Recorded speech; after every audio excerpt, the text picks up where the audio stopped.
नांदुरबांधेश्वर पक्षी अभयारण्यामध्ये पर्यटकांसाठी इथं सुविधा म्हणजे कॅम्पमध्ये जे पर्यटक एंट्री केली की त्यांना एंट्री केल्यानंतर इथं दुर्बिणी टेलिस्कोपची सुविधा केलेली आहे. कॅम्पसमध्ये लहान मुलांना गार्डन बनवलेले आहे. त्यानंतर इथं टॉयलेट बाथरूमची व्यवस्था केली. पर्यटकांना राहण्यासाठी गेस्ट हाऊस पण आहे, हट्स तयार केलेले आहे. आणि महत्त्वाचं म्हणजे पक्षी बघण्यासाठी पर्यटकांना टावरची इथं फॅसिलिटी आहे. आणि 2 ते 3 किलोमीटरचा एक नेचर वॉक केलेला आहे. त्या रस्त्याने गेल्यानंतर पर्यटकांना आजूबाजूने पक्षी तर दिसतात पण बाकीची इथली जी बायोडायव्हर्सिटी, बटरफ्लाय असतील, ड्रॅगन असतील, अनेक प्रकारचे मॅमल्स असतील ते बघू शकता. आणि तसंच इथं अभयारण्यामध्ये चांगल्या प्रकारे डिपार्टमेंटने पर्यटकांच्या सुविधांसाठी जास्त भर देण्याचा प्रयत्न केलेला आहे. तसेच आता रामसर दर्जा मिळाल्यामुळे इथं अजून चांगल्या प्रकारे इथे हा स्पॉट डेव्हलप होण्याचा चान्सेस भरपूर आहे.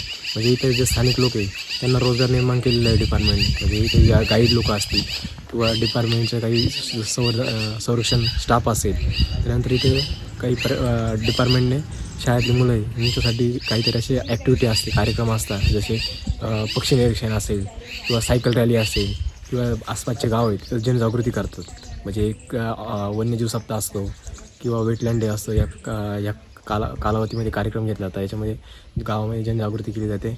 आणि इथे जे पर्यटक येतील यांच्यासाठी सुविधा कशा वाढतील अजून याचा डिपार्टमेंट प्रयत्न करत आहे. आणि इथे अडचणी येतात लोकांना. म्हणजे लोकांना अडचणी अशा येतात की जे इथले रस्ते समजा आसपासचे जे नाशिकपासून पर्यटक जो प्रवास करतो आहे त्यांना काही रस्त्यांची थोडी अडचणी आहेत. रस्ते थोडे खराब आहे. नंतर समजा काही अजून कसं आहे की काही ठिकाणी असे जागा आहेत का तिथे पर्यटकांना जाताच येत नाही. जे कातरगाव कुरडगावचा जो साईट असेल तिकडे पर्यटक जाऊ शकत नाही आणि बघू शकत नाही. तर तिथे डेव्हलप केलं पाहिजे. म्हणजे टावर असतील किंवा रस्ते असतील यांना अजून स्कोप दिला पाहिजे.